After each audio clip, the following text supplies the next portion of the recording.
What are Cream going to ban with the 3 that they've got when we think there's about, well, 5 that they should ban, and that's not including the 3 that they did? With me? Maybe. Annette goes out for GeO. The Alsu in response. Mirage will be another ban for GeO as they... Well, it doesn't really feel worth it, but our target banning Cream. After that first game performance, I'd feel confident enough to let things through, though. And they're doing exactly that, because they're rushing to focus out target bans. They're leaving the better characters on the board. I think Cream, even though we talked about them having to ban out 5 or 6 characters, I think they need to identify a strategy that they can potentially win against. Maybe they let the Natalia ball them through, and they just deal with it differently. And perhaps we see some you know, like unconfident play basically from GeO, like we saw against Pain. Maybe if they can survive the early game from Cream, then they can make something happen, and GeO might start to falter. Cream's difference in bans, they took Elsa and Florentino again, but this time they let Sephora through and banned out Richter. So Sephora is snapped up. Okay, finally. I like it. They identified something they can counter. They allow the Sephora through, and they pick the Kali, which outranges the Sephora. It's a soft counter. Hopefully this is the start of a good draft. And they get a Bennett as well, the best Fortress setup. If they go for a side lane marksman, I really like this Cream draft. GeO? Okay. This is support Sephora. Support Sephora. Wait, no, but they have Mina though. They have a Mina though. Okay, side lane Sephora. Start over. GeO doing weird things. Okay, so what are you seeing here? They have 2 mages. They either have 2 mages or 2 supports. I doubt they have 2 supports, so I'm guessing the Sephora goes to the Darkslayer lane, and Liliana goes to the mid lane, and Mina's the support. And I think I figured it out. I would like to request a seismograph, because I have no clue what GeO are doing. So you want a seismograph? Yes. Okay. It detects earthquakes. Yes. I know what a GeO is a seismograph is. GeO partner. Okay. Never mind. That didn't. Cream. Go back to the Cream jokes. Begin and end their draft with meta. Normally I'd say this looks great. And you know what? I'll say it looks fantastic because I still don't understand GeO's draft. You still do or don't? Don't. Okay, what about Cream putting Alice in to complete that? Yeah, this makes sense. They've gone for kind of a Fortress setup, a little bit weaker on the front lines in order to have the Alice. But given how good the Alice looked in Durson's hand last game, I don't hate it.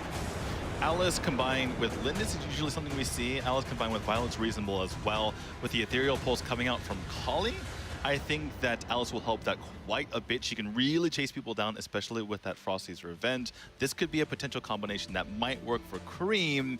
Now they have to execute. Durson's on Alice again. Mirotic's changed from Zeniel to Ibanez, and Benja has dropped. Valheinen is on Wonder Woman.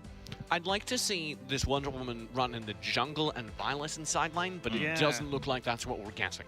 Which is funny, because if you said that 4 months ago, people would think you're crazy. Yeah. But yeah, as of late, that's been a little bit of a better composition to have the Wonder Woman in the jungle. In fact, we've seen very little Wonder Woman in that side lane. It's usually been the jungle as of late. So Wonder Woman in a side lane, you think will be a strong move for them? We haven't seen it much lately because there's been really powerful side laners like Omen, who have been a little bit more effective in that role. So it's still worth trying. There's maybe better options. Yeah, maybe better options is what I'm trying to go for. There's Wonder Woman is fine. There's just, I can probably name 10 stronger heroes. He's got a tier list. Yeah, exactly. It's almost like he's been reading one. Maybe thinking about his own modifications to it. Here we are, though, guys, talking about, oh, Cream, this draft looks this good. This makes sense. This plugs in together. We think there are maybe better picks here and there, but we like what they're doing. They're facing GeO. So we've got to come back to the, oh, okay, you're going to change things around, or you have, or you've got a better draft, or you do. But it's still the same team who really just batted you aside now. I don't believe how quickly we're brushing past side lane Sephora. Yeah. I feel like we've kind of just moved on from that, and I'm hung up. Hung up? Yes. Side lane Sephora? It is. Have some more. Abyssal, even more strange to me is Abyssal lane Sephora, most likely. Yeah. All right, well, let's find out. GeO and a team who've got a lot to do. Okay, GeO, prove me wrong. I don't think Abyssal lane Sephora is a great idea, but maybe this is the beginning of new meta. As long as they out-execute their opponents, I don't really know if the composition matters. They have all they need, right? They have a couple of damage dealers on the side lanes, same thing going with mid and in the jungle, so they have what it takes to win the game. Just because it's unconventional doesn't mean it's necessarily poor. Like for instance, we've seen 2 supports in the past, and I just didn't see that ever winning. This is a lineup that has the tools to win, even if it's unconventional. Sure, it's a unique draft, but not necessarily a bad one. White in the jungle on Lindis, one of his old favorites in his old role. That's fun to see. Yeah, like nice to see the Lindis come out when after it's been 100% banned in Europe. So get to see that is come true. through. That is the first pick of a Lindis I've noticed in LATAM as well. Am I mistaken there? I have to look it up. Durson in the mid lane will get zoned back. This isn't Cream losing 3 kills in the first 10 minutes. Yeah. They're getting chunked though. Yeah, they are having to play relatively defensive, but they've held on to most of their jungle, and it's already looking better for GeO, or for Cream. Looking better in the sense that they're not getting completely annihilated. However, again, Cream has a good comp. They can deal in theory with GeO, but GeO again is just out executing them. Yeah, you don't deal with GeO. GeO deals with you as they press forward. They do have the Abyssal Dragon up for grabs, and they'll kite it forward, starting to shut it down. Mirotic does go in for the zone. That's actually a lot of players gathered up. Durson will try and come through. They've summoned Gret. This is a potential steal. GeO completely bullied off. Gret will grab it for Green Esports as Mirotic continues to chase White back. He'll establish the stall. Neo's in trouble, but his Ethereal Pulse chunks Lycan very low. Lycan will still get Gret. Wow, what a back and forth fight that was. Just as I was talking about GeO's execution, they bungle the Abyssal Dragon White, not saving his punish for that, but Lycan saves it in the end by getting the kill and making sure they come out of it with something. A kill for an Abyssal, and GeO Esports retain the lead. I'd like to see a little bit more clean play from them though. Obviously in game 1, it was very clean, but easy to do so when you start the game off with a lead basically. Cream do have a little bit more control of the map than they've ever had previously, though. And I'm already liking the use of the Kali. Even control. They both have their own sites. Yep. It's kind of like an even game. Right? Nice. Also, that's obsessed me, TJ, by the way, that Manga just left that minion to not get the experience from that. But I'll move on. Venture does have a stun up top as he's trying to move on from lane, and White will chunk him quite low, but he'll survive. Good anticipation from him, going with that bracelets of submission right away to make sure that he survived. Survive he did. Oh, a pause coming through. Don't know who that's from, presumably technical issues from Cream Esports, as they struggle to get one of their players connected to the game. Right, if they're going to be in this game, they can't have anyone having connection issues, because once that happens, GeO will certainly pounce. How do you feel about the early game here, beginning with the Kali, beginning with all that zone around the Abyssal? I really liked seeing Mirotic feeling much more comfortable. Right, and by picking these heroes that sit in the back and can deal damage from the back, they aren't held susceptible to the aggression that comes from GeO, at least not as much. And they're getting chunked, but they're not dying, and that's allowing them to keep it close. Mirotic will lead the way down bottom using the Bennett to do so. Smith, though, has the Tides of Light for the wave clear. It doesn't matter. GeO hold on. Now Menki comes through. Wall of water is there. Mirotic and Durson are actually both knocked pretty low by the exchange. Funny dodge there by Mirotic, actually walking back in towards this effort to make sure that he didn't get hit by a wall of water. Good mechanics there. Starting to at least see some life here out of Kareem, which I wouldn't have expected after game 1. Yeah, no, they bounced back quite well, actually. And if they're able to steal this one, then it's an even score at the end of the day, and banking every point you can is certainly important here. Yeah, they desperately need to be able to get back in this game. And a good win here would actually mean a whole lot. Even if they don't scrape out the game, Cream Esports being able to demonstrate not only that they'll get a good performance against GeO Esports, back into this one would be big. Elwins doesn't want to see that, though. He zones him back, showing off the power of Mina in the mid lane. That just goes to show the strength and the weaknesses of Mina, because she can set up a kill like no other, but if your team is not on the same page, it amounts to nothing. Mirotic is zoning near the Abyssal, but this one won't be stolen. He has to back off as the rest of the team gathers before him. GeO Esports do get their first Abyssal. Now have a pretty significant gold lead starting to ramp up. And this is how you snowball the game, TJ. Because GeO won the top lane and were able to push down that tower, that meant that Superman didn't need to constantly be there, which means he was able to rotate, they're able to get the Abyssal Dragon, and this is how you build a gold lead. It only takes a snowflake, but if you start at the top of the hill, it will roll all the way down. And that's what GeO Esports have just done with that Abyssal Dragon. Now they'll have their eyes set on this middle tower. Benta trying to push them back, though. Ooh. That's a hard engage. 4 people around him. He's got the bracelets, he's got the flicker, and he's got his life somehow. Durson saved him there. He actually had the hissy fit. He silenced everyone. The reason why no abilities came out was because of the hissy fit.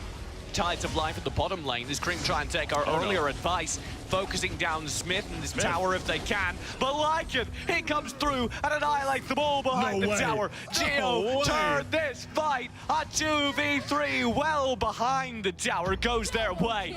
And Cream Esports are soundly back on the back foot. I thought Smith had made an error trying to go back into that tower, but he saw his teammate Lycan coming and they made it work. That is so devastating for Cream, who looked so good until this point. They got a little bit greedy in the bot lane, lost a little bit of map control, and Lycan was able to punish. Now Cream begin to press forward. Cream on the back foot here, obviously, as GeO trying to push into them. Switching the lanes up, making sure that the marksman in Lindis goes to the top. We have Lycan now in the bottom lane, and I really like these switch ups here because the focus will now be on the Darkslayer going forward. Yeah, and that Darkslayer will be a little bit easier to get if you've taken away towers, to say the least. Just want GeO Esports begin this with. So they're still continuing, to push in this middle lane. I feel like they need to spread out, and it looks like they're starting to do that now. Let's take a look at the builds. How do you feel about this side lane Sephira build? Is that... It's pretty standard. It's actually extremely standard going for the Apocalypse. The more I think about this, I feel like they wanted to outpoke the pokers in Kali by having one more hero that can attack from the back line. So, side lane Sephira not the weirdest thing ever? It's fine. it's good. Well, rave reviews. Benja, he's got some rave reviews from me as he dives in yet again to a bizarre 1v3. This time he's punished. Lycan comes through again. They'll pick up Gret. An easy kill. Benja recommits again. This time is finally punished for it. If you guys don't know, the lasso of truth, if the opponent has over 50% health, then you get pulled into them, and they get pulled into you if it's under 50% health. Looks like Benja miscalculated, which means he was pulled into danger instead. And that danger hurt, as he was picked up quite easily. Lycan, maybe his target was pretty low, but he's got the mobility that it's hard to land a lasso onto the Superman. Going back to your point, I'm racking my brain, and it's just... This composition coming out from GeO is so interesting. Just adding an extra source of poke damage is really helping them out here.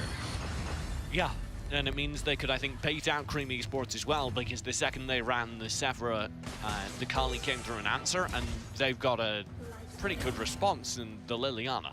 It just goes to show how versatile the Sephira is, can play any position on the field.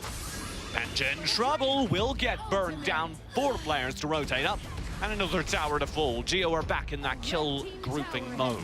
It almost feels like Benja picked Wonder Woman in order to be that tanky presence in the side lane and be hard to bring down, but GeO just responds by bringing more heroes. And normally that would be punished by excessive pressure on the other side of the map, but Cream don't have enough map control to do that. That means not only can they not contest, they can't save this Darkslayer as they don't realize it's going down. Right, and that's a really big point because it looks like Benja is at fault for getting caught out, but really you could say it's on the rest of the Cream Esports team to make something happen while 4 people are rotating over to him. And they haven't managed to do that. Now they need to play from behind. The Drake will be summoned in mid. Look at this positioning. No, I don't know about it. Durson will get the hissy fit through, but yeah, GeO positioned fantastically in that mid. Just so aggressive. They just put the Drake right in front saying, we're going to take your tower right here. We're not even going to worry about these buff minions. We're going to shove it right in your face. And they do. The tower falls. Close range inspection of the Drake is successful for Cream as they do get the Drake down quite low, but they lose Grace in the side lane. Smith actually diving behind the tower to get it. He's got the water wall as well to stun up Mirotic as Lycan comes through on the flank. And Durson's knocked low. He'll survive. The speed boost saving his life for now. Neo also drops back. The Drake was slain. The mid lane tower will not hold, however, as Smith takes it down. Just too much pressure coming out from GeO. That Drake pushes through all 3 towers in the mid, and now GeO have started to run away with this game. And I don't know what they can do to stop it, but Cream Esports have now lost their first permanent blow with that high ground down. It'll be hard for them to get back in as Cream fall back again. This will be the water wall, the tide of life coming through. Smith finds the kill. Now the ethereal pulse does begin to chunk him low. That matchup they were hoping for, but Gret's already down. Sure, they get Smith, but at what cost? As Lycan's got the final 2 locked down. It'll be an almost teammate suspension split from the team. But that means he can't save this tower as the second high ground falls. We finally see the value of the Kali, but it's certainly not enough as 4 go down in exchange for white, and that might be it. You say value, I'm looking at the exchange rate, and the foreign markets aren't treating it well. Lycan will pick up the final kill. They need wave. Durson's back.